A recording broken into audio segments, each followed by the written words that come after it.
Hi everybody, Radical Gardener. How are you?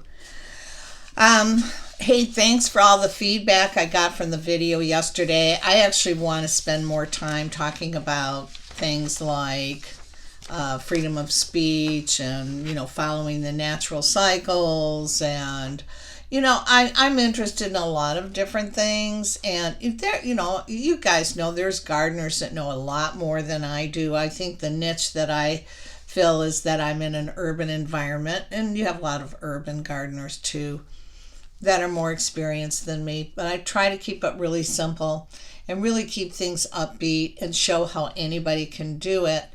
But because I have studied so many different schools of thought throughout my life, that's something that I feel that I can, I don't know, just have a discourse, with my subscribers and be of some value. And really, it's fun for me to hear what you think about everything too. Um, so today is, and again, me, I never know the date. It's getting old. It's April 30th, isn't it? Yeah. It is a Tuesday.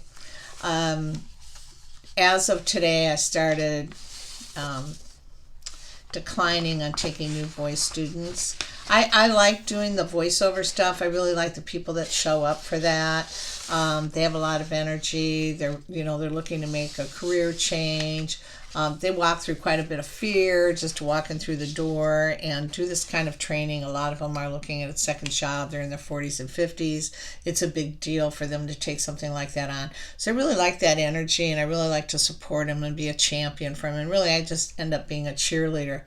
But when I have the younger, like kids, and I've really 20 years of teaching young people, you have to deal with their moms, and their moms are paying. I mean, come on. I mean, that's the fact. Their moms are paying. But, it's just their moms, how good do you think she is? There's this kind of nervous energy around it. And, no, I don't care if somebody becomes famous or not. It does matter to me, even if it's a young person. I teach very differently. I talk being connected to the core voice, why it's important. So I always try and bring something. It's not that it's different, though it is, but that's just who I am, and that's what I've seen, and I know it's really important. And it's really important for young girls. It's important for everybody, but young girls have a harder road of finding their own personal sound because whatever, it's not considered feminine to speak loudly or just to really be a huge presence. And I'm all about the feminine and the ultra feminine really being powerful. So I'm not one of these that thinks that we have to deny our femininity to be powerful. I think by embracing our femininity that we only make the alpha male even more significant. He can find his purpose with an energy like ours, standing really in a creative way. I could never be married to a punk. My husband is, I love that he has background in the military, not necessary, but I love that he was in special forces, that he challenged himself to do that. I love that he is willing to protect me, and I am him. And that goes two ways. I love that he opens my doors, that he acknowledges I'm a woman, but he loves strong women. I think that's it's really important for us to understand that we have to be connected to the fact that there really is a universal or a cosmology to the female and male psyche. And when you start to deny the development of the female psyche and the male psyche and what their role is to each other, then you start to really just break down humanity and and our connection to all things around us, because all of nature is male and feminine. We stand on a feminine planet. It's an Earth Mother. She has a soul. Her name is Sophia. You can call her what you want. But and then we have male forces within our cosmos. I believe the sun is one of those.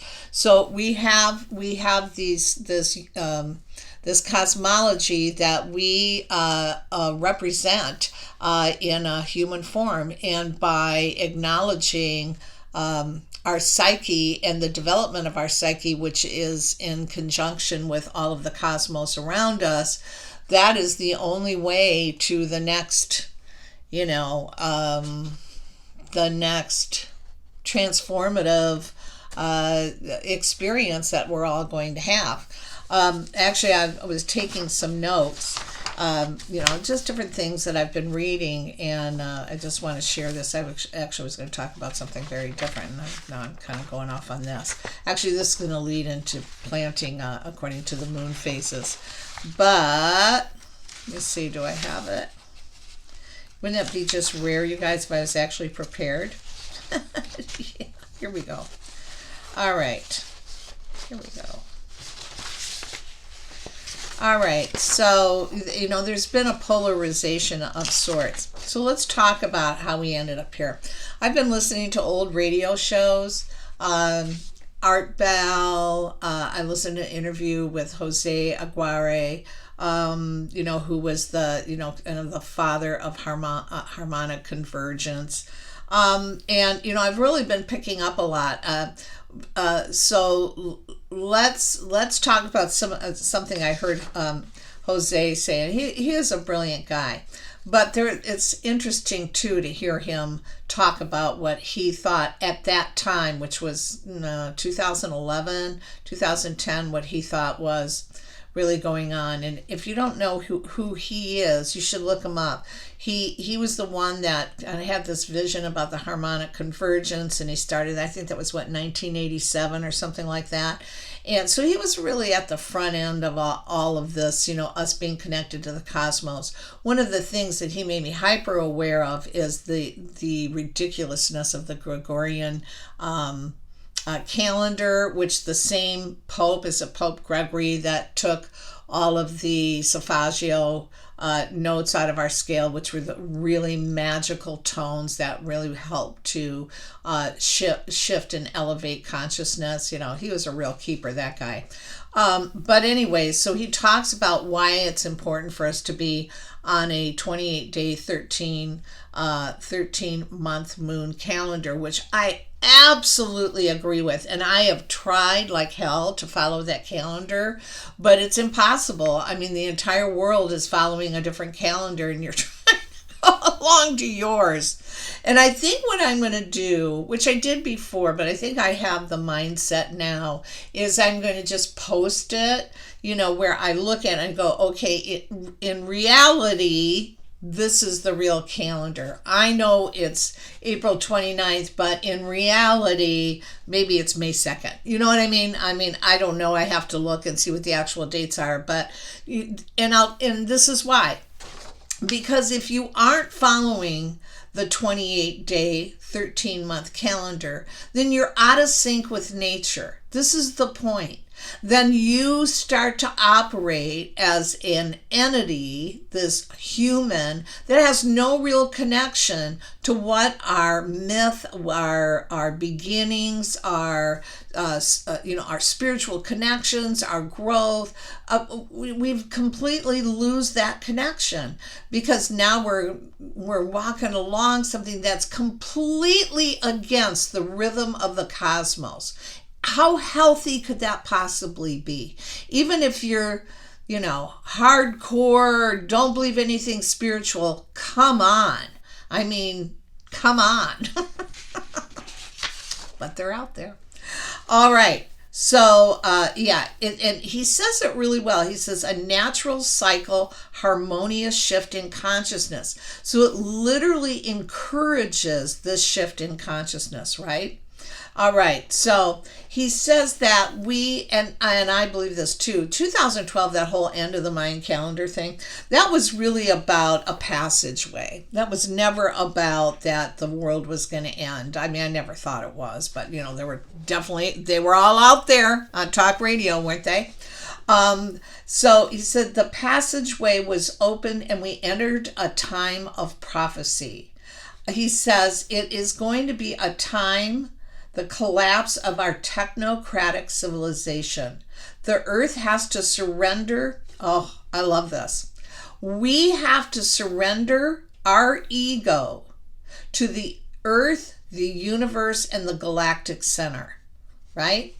So the galactic center, call it what you want, God, aeons, where life began. If we want to be in rhythm to that, then we have to really let go of our ego and understand our place in it. That's one of the really harmful, delusional things and about us being able to control climate on this planet, and that we are the cause of global warming. I mean, it's absurd that man's ego tells him he's going to control Earth. He's going to control this living, breathing soul. And we're going to say, hey, this is how it's going to be now, Earth. No matter what's going on in the cosmos, we're gonna do it because of us. This is how things are going to be. What?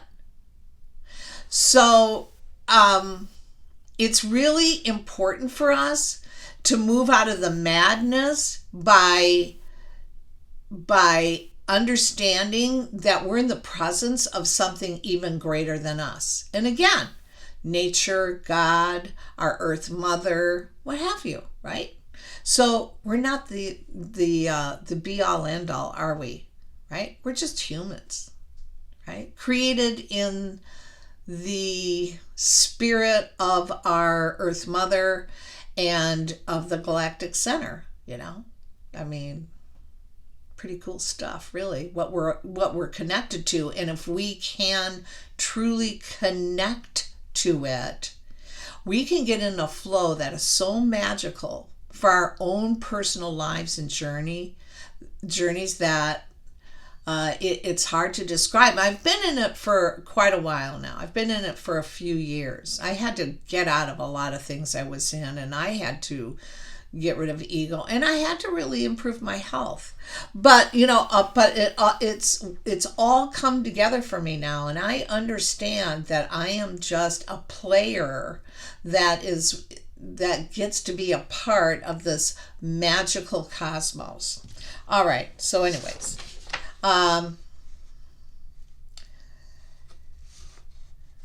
he says it's hard to get human beings to unify. Now, he was saying this years ago. Let me just keep an eye on the time. Oh, geez. There's just not enough time on these things. But anyways, what is interesting about that is I think we are unifying right now. We're unifying in what we call political, but we're actually unifying as a movement where we're coming together and we can agree on a lot of issues that have to be cleared or straightened up or focused on before we can go to the next phase. So the politics right now is really important. And we just have to keep our eye on where it's going to take us next. This is just a step, right? So there is a movement, right? There's 600 million of us, I think, at last count, that are on board with either Q or the Truther movement or what have you, all around the world. That's pretty amazing. So like I've been saying, there's a shift. The pendulum is swinging back. Not only will it swing back, but it will swing forward as soon as we can collect enough humanity so that things can really begin to shift. Don't you think? All right, so I'll do another video because I was going to talk about planting with the moon phases. So, whatever. All right, you guys, I love you. Radical Gardener, from my garden to yours. May your garden always grow. Sending you a ton of love. Okay, goodbye.